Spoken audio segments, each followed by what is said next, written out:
The Browns and the rest of the NFL are gathering at Lucas Oil Stadium downtown Indianapolis, Indiana. It is the start of the NFL Scouting Combine. Today it is the general managers and some of the head coaches meeting with the media and discussing things. And Sports4CLE is live from the Scouting Combine in Indianapolis, Indiana. Hello, everybody. Welcome into Sports4CLE. It's 4 o'clock in time for Sports4CLE. I'm Dave Bacon. Plenty to get to today from the NFL Scouting Combine. Andrew Berry met with the media and discussed some of the plans the Browns have for this year's training camp. We will be going back to the Greenbrier, and we will be doing joint against the Minnesota Vikings. They'll be coming to Berea? They'll be coming to Berea, yeah. So you guys don't have to travel. You expect a longer stay at Greenbrier? Probably about the same time, honestly, Tony. Yeah, probably about the same time. So the Browns will be going back to Greenbrier. You heard the team talk about what a great bonding opportunity and team building opportunity it was. Joint practices with the Vikings this year. Pay attention to that because it could mean that the Eagles will be their first game in Brazil on a Friday night. Remember, they had joint practices with the Eagles last year. Also, Andrew Berry asked about Deshaun Watson. Here is an update on Watson's status. That is accurate. Deshaun will begin throwing, next month. He's worked his tail off in terms of his rehab and recovery. He's in a really good place. We're excited, when the spring hits and we can get him back on the field. But he's making really good progress, and we're really excited to see that continue. Frequent viewers of the show know that we have heard from Deshaun Watson. He's lifting weights. Can't wait to get out there and start throwing the football again. That will happen in March sometime, so all good news. The Browns have remade the offensive coaching staff, some significant additions. Andrew Berry asked about the addition of offensive coordinator Ken Dorsey from the Bills and what he brings to the table for the Browns offense. We were really excited about Ken. Ken, smart, former high-level quarterback in college, NFL quarterback, played in a number of different leagues, a number of different systems, and then actually transitioned into the non-playing side as a pro scout before working with Cam as his quarterback coach.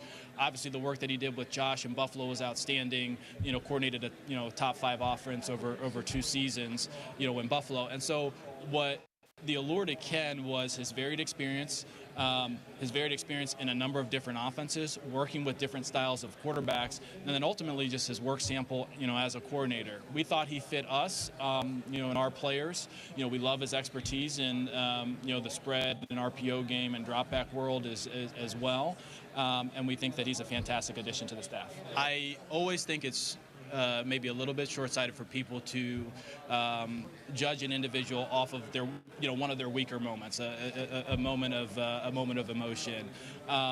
Ken is uber competitive. You should ask the Buffalo guys. He's like urban legend when it comes to pick up hoops in terms of how competitive he is.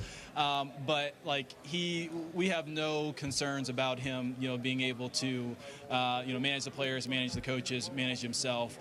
I love having competitive coaches. I love having competitive players, and he's really fit in really well with us.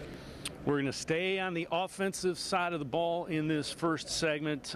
Andrew Berry was also asked about the run game last year and an update on the status of Nick Chubb. We were pleased with how the running game turned out throughout the year. Obviously, Nick's 1 in a million, and maybe he's 1 in a billion actually.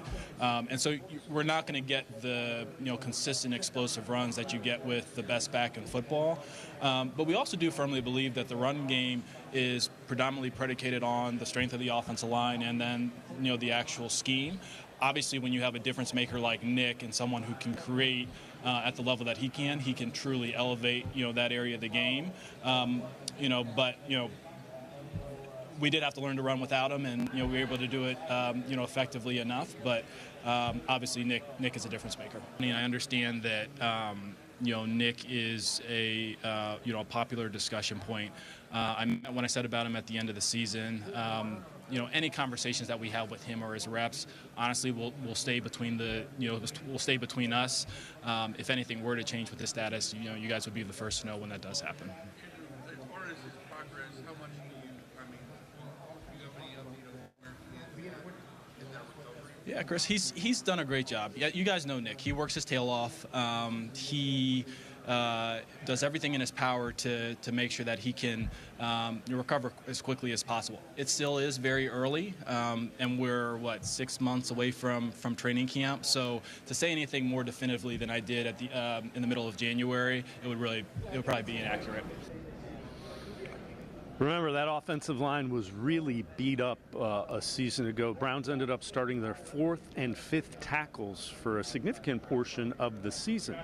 So the good news is now the Browns really have 3 starting quality tackles on the offensive line. You've got Jedrick Wills, DeJuan Jones, the rookie, and Jack Conklin. Andrew Berry was asked about those 3 and also how important and how many resources the Browns put into that offensive line. Probably too early to say on April 15th. We do anticipate them being ready for the season, Tony. Like, they're all recovered. They all have different injuries, so different time horizons for their recovery. But all 3 of them have been working hard. All 3 of them are progressing as appropriate, and we do anticipate having them available to us throughout the season. Going back to the tackles, I'm sure all 3 of them will want to start. So how do you balance that if all 3 of them are back and healthy and on the roster? It's a good problem to have, Dan. So I mean, tackle's a position we'll always invest in. It's just too important. We're O-line snobs. Honestly, my focus is on building the roster and making sure the guys get healthy.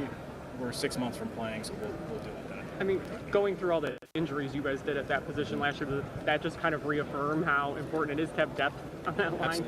Absolutely.